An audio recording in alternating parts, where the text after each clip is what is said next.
నమస్తే అండి. ఈరోజైతే నేను చాలా సింపుల్గా చేపల పులుసు చేస్తున్నానండి. ఎలా చేయాలంటే చూడండి.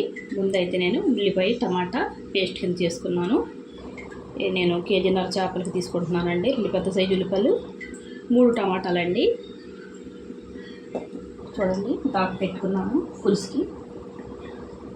దాకైతే వేడైంది. నూనె వేసుకుందామండి. చేపల పులుసు కదండి, కొద్దిగా నూనె ఎక్కువ పడుద్దండి.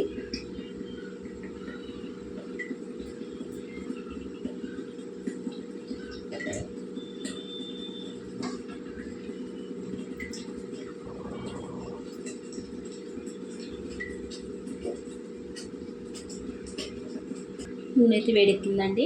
వేసేసుకుందాం పేస్ట్, ఉల్లిపాయ పేస్ట్, టమాటా, ఉల్లిపాయ అండి. ఇదైతే బాగా వేగాలండి. ఇదంతా కలిసేలాగా నూనెలోకి మనం కలిపేసుకుందాం.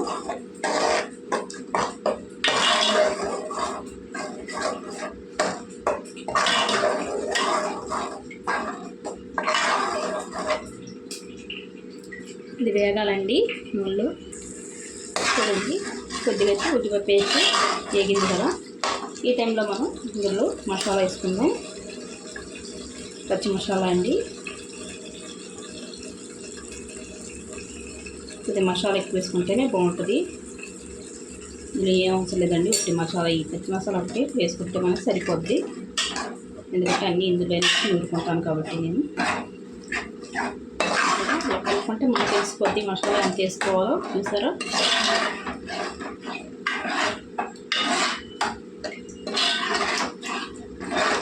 ఇలా ఉండాలండి. కలుపుకుంటే మసాలా ఉల్లిపాయ పేస్ట్లో కలుపుకుంటే మనకి ఇలా కనిపిస్తూ ఉండాలి. కొద్దిగా మసాలా ఇలా కనిపిస్తే మనకి టేస్ట్ బాగుంటుంది. ఇప్పుడు కొద్దిగా నూనె పైకి వచ్చే వరకు వండుకుందాము. చూడండి, నూనె అయితే తేలింది కదా. ఇప్పుడైతే మనం ఇందులో కారం వేసుకుందామండి.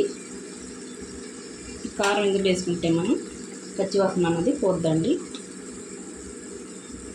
మీ చేపల పులుసు కదండి, కొద్దిగా కారం అయితే ఎక్కువే పడుద్ది. అలాగే నేను పచ్చిమిరపకాయలు కూడా ఎక్కువ వేసుకుంటాను కదండి. తక్కువ వేసుకుంటే పచ్చిమిరపకాయలు, కారం ఎక్కువ వేసుకోండి. చూసుకుందాం. ఆల్రెడీ నేను ముక్కల్లో కూడా కలిపేసి ఉంచానండి. ఉప్పు, కారం, పసుపు చూసుకొని వేసుకుందాం.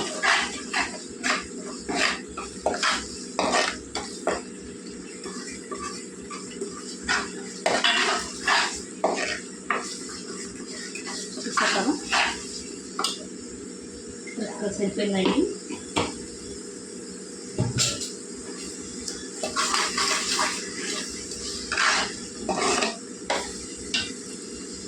చేపల పులుసు అదనపు టేస్ట్ రావడానికి మనం ఇందులో ఒక ఇంగ్రీడియంట్ వేస్తున్నామండి. అదే ఆవకాయలో నూనె అండి. చూడండి, వేసుకుంటే చాలా టేస్టీగా ఉంటుందండి. ఒకసారి మీరు ట్రై చేయండి.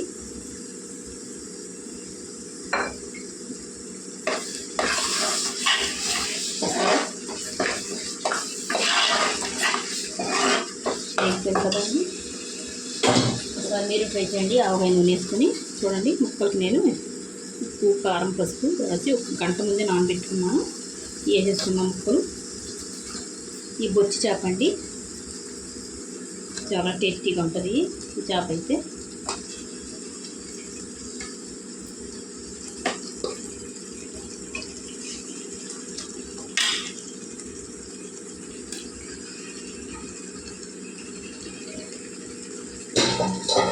ఒక్క నిమిషం ఇలాగా ఉడకనిద్దామండి. మళ్ళీ తిప్పుకుందాం వెనక్కి. ఇలాగా మనం ఇలాగా ఉడికితే చాలా టేస్టీగా ఉంటుంది. చూడండి, ఒక పక్క ఉడికాయి కదా, రెండో పక్కకి తిప్పుకుందాం మనం. ఇలాగా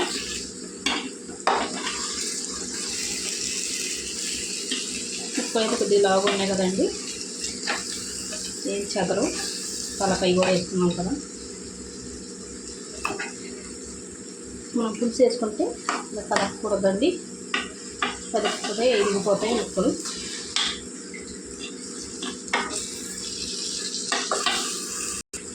చూసారు కదా, నూనె తెలియదు. ఇప్పుడు ఇందులో మనం చింతపండు పులుసు వేసుకున్నామండి. నేనైతే 2 నిమ్మకాయల సైజు తీసుకున్నాను. పెద్ద నిమ్మకాయలతోటి చింతపండు పులుసు తీసుకొని వేసుకుందామండి.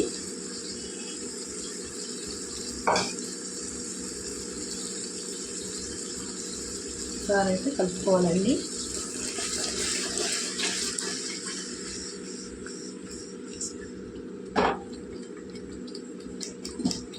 ఇలా కలుపుకుంటే మనకు పులుసు బాగా కలుస్తుంది. చూసుకొని వేసుకుందామండి పులుసు మనం ముక్కలకి.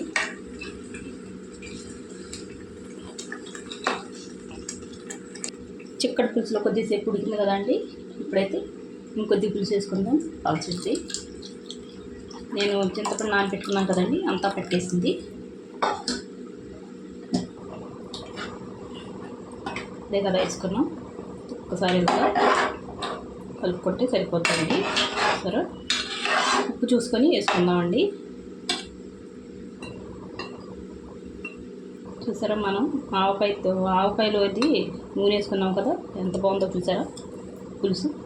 ఉప్పు పడద్దండి, ఉప్పు అయితే వేసుకుందాం. చూడండి, పచ్చిమిరపకాయలు అండి. ఇందులో గింజలు తీసేసుకొని వేసుకుంటే బాగుంటాయండి. కాకపోతే చాలా కారం ఎక్కువగా ఉన్నాయండి, దాని గురించి గింజలు తీసాను.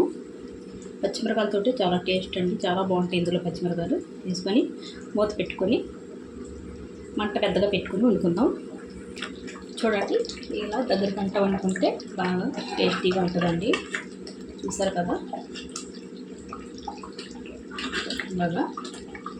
ఇప్పుడు మనం కొత్తిమీర వేసుకుందామండి. స్టవ్ కట్టేసుకుందాం. అంతేనండి, సింపుల్గా వెరైటీగా ఆవకాయ నూనెతోటి చేపల పులుసు. ఒకసారి మీరు ట్రై చేయండి. వీడియో నచ్చితే లైక్, షేర్, సబ్స్క్రైబ్ చేసుకోండి.